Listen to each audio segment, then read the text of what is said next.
बिस्मिल्लाहिर्रहमानिर्रहीम नहमदुहु व नुसल्ली अला रसूलुल्लाहि करीम। ये प्रॉब्लम डिफरेंशियल इक्वेशन के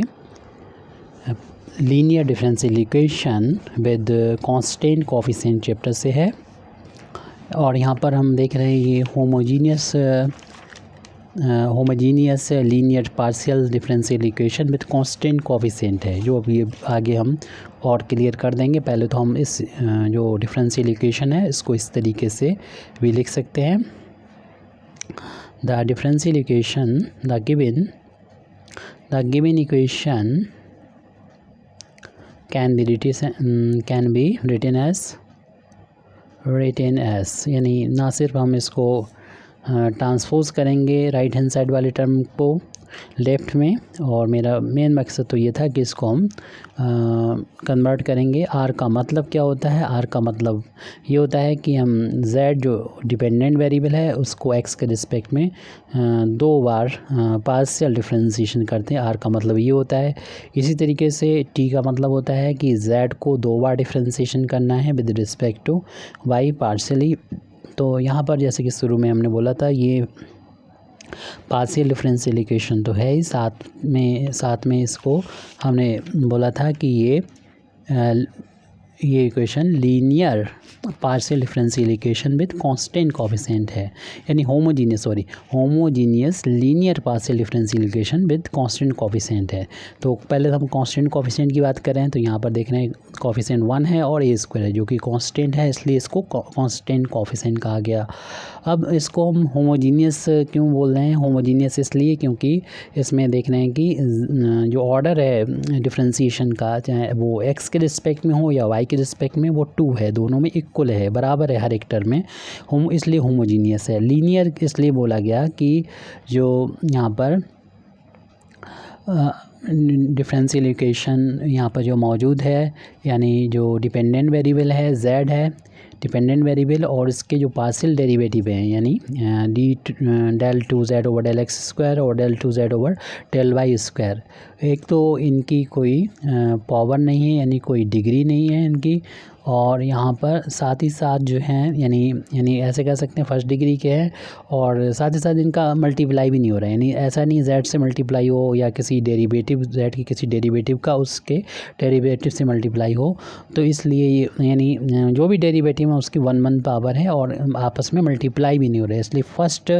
डिग्री का ये कहलाएगा फर्स्ट, लेकिन ये सेकंड ऑर्डर का है, और दोनों टर्म है, 2 टर्म है और दोनों टर्म में इक्वल ही इनकी ऑर्डर है, तो इसलिए कहेंगे इसको होमोजीनियस। तो ये homogeneous linear partial differential equation है विद कांस्टेंट कोफिशिएंट। तो इस तरीके की प्रॉब्लम को सॉल्व करने के लिए सबसे पहले तो हम इसको डी नोटेशन में लिख देंगे, फिर बाद में सॉल्व करने की बात करेंगे। और हम लोग जानते हैं कि जो डेल ओवर डेल x होता है इसको हम कैपिटल D से नोट करते हैं, और डेल ओवर डेल y जो होता है उसको d डैश से नोट करते हैं। सबसे पहले हम राइट हैंड साइड में z को बाहर ले लेंगे, तो इसको लिख सकते हैं del 2 over del x square minus del 2 over del y square. जब हम यहाँ पर z को बाहर ले लेंगे, राइट हैंड साइड में 0 है, तो इसको हम जब d लिखेंगे तो d square minus d dash square हो जाएगा, z इज इक्वल टू 0। इस तरीके से इसको नोट कर दिया जाएगा। अब हम जिस तरीके से हम ऑर्डिनरी डिफरेंशियल इक्वेशन को सॉल्व करते हैं, ऐसे यहाँ पर पार्शियल डिफरेंशियल इक्वेशन को भी सॉल्व करेंगे। मींस सबसे पहले इस डिफरेंशियल इक्वेशन का कम्प्लीमेंट्री फंक्शन निकालेंगे, फिर पर्टिकुलर इंटीग्रल। हालांकि पर्टिकुलर इंटीग्रल निकालना यहाँ पर फॉर्मेलिटी रहेगी हमारी, क्योंकि राइट हैंड साइड पर वो डिपेंड करता है, और राइट हैंड साइड 0 है, तो पर्टिकुलर इंटीग्रल की वैल्यू भी 0 है। इस डिफरेंशियल इक्वेशन का जो कम्प्लीमेंट्री फंक्शन होगा वही इस डिफरेंशियल इक्वेशन का सॉल्यूशन भी होगा, यानी हमारा सिर्फ कम्प्लीमेंट्री फंक्शन ही निकालना हमारी मेहनत होगी, बाकी सॉल्यूशन हमारे सामने होगा, कंप्लीट सॉल्यूशन आ चुके होगा। अब हम जो की बात कर रहे थे कि हम कम्प्लीमेंट्री फंक्शन निकालेंगे और पर्टिकुलर इंटीग्रल दोनों को ऐड कर देंगे, तो इस डिफरेंशियल इक्वेशन का हमें सॉल्यूशन मिल जाएगा। तो इस सॉल्यूशन को फाइंड करने के लिए, यानी कम्प्लीमेंट्री फंक्शन फाइंड करने के लिए हमें ज़रूरत होती है इस डिफरेंशियल इक्वेशन की एक्सिलरी इक्वेशन की। तो लिखेंगे इट्स एक्सिलरी एक्सिलरी का मतलब होता है जो हेल्पिंग इक्वेशन होती है, axillary helping equation, axillary equation is, तो इसका डिफरेंशियल इक्वेशन की जो एक्सिलरी इक्वेशन है वो निकालना हो तो जहाँ पर भी आपको डी नज़र आए वहाँ तो लिख देंगे m, उसका स्क्वायर है कर दिया, और जहाँ पर जो है डी डैश है वहाँ पर 1 कर देंगे, और ये हम z का जो कोफिशिएंट होता है d और d डैश का फंक्शन होता है वहाँ पर ये रखते हैं, और राइट हैंड साइड में इसकी वैल्यू को 0 के बराबर यहाँ पर रख देते हैं। एक चीज़ छूट रही है हमारी यहाँ पर, देखिए आप लोगों ने डिटेक्ट कर लिया होगा, दिख गई हमको, ए स्क्वायर था ये, तो यहाँ पर ए स्क्वायर आएगा, यहाँ पर ए स्क्वायर आएगा और ये ए स्क्वायर आएगा बराबर 0, और यहाँ से फिर हम ए स्क्वायर को राइट हैंड साइड में पहुंचा के एम की वैल्यू को फाइंड कर लेंगे, यानी किसी भी तरीके से आप एम की वैल्यू को फाइंड कर लेंगे। क्वाड्रेटिक इक्वेशन है, इसको एम स्क्वायर इजिकल टू एक, दो ही टर्म है इसलिए हम इस तरीके से ट्रांसपोज करके एम की वैल्यू निकालेंगे, स्क्वायर हटाएंगे, दूसरी साइड स्क्वायर रूट आ जाएगा जिसकी दो वैल्यू होती हैं प्लस माइनस ए स्क्वायर, और हम लोग जानते हैं ए का स्क्वायर रूट निकालेंगे तो ए आ जाएगा। इस तरीके से एम की दो वैल्यू आ गई हैं, एक वैल्यू प्लस ए आई है और दूसरी माइनस ए आएगी। इस m की वैल्यू को देख कर ही हम कम्प्लीमेंट्री फंक्शन इस डिफरेंशियल इक्वेशन का लिख सकते हैं। Therefore complementary function of z is equal to, तो इसके लिए हम लोग जानते हैं जो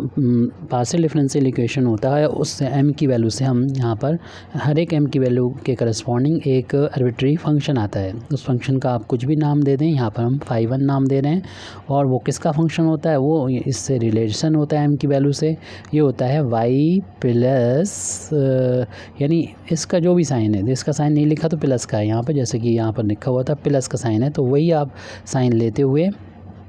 और यही वैल्यू रहते हुए m की जो इंडिपेंडेंट वेरिएबल x है उससे यहाँ पर मल्टीप्लाई यहाँ पर कर देंगे, और उसके बाद प्लस का दूसरा जो फंक्शन होता है यानी phi2 उसको यहाँ पर लिखते हैं, और इंडिपेंडेंट वेरिएबल तो x और y दोनों ही हैं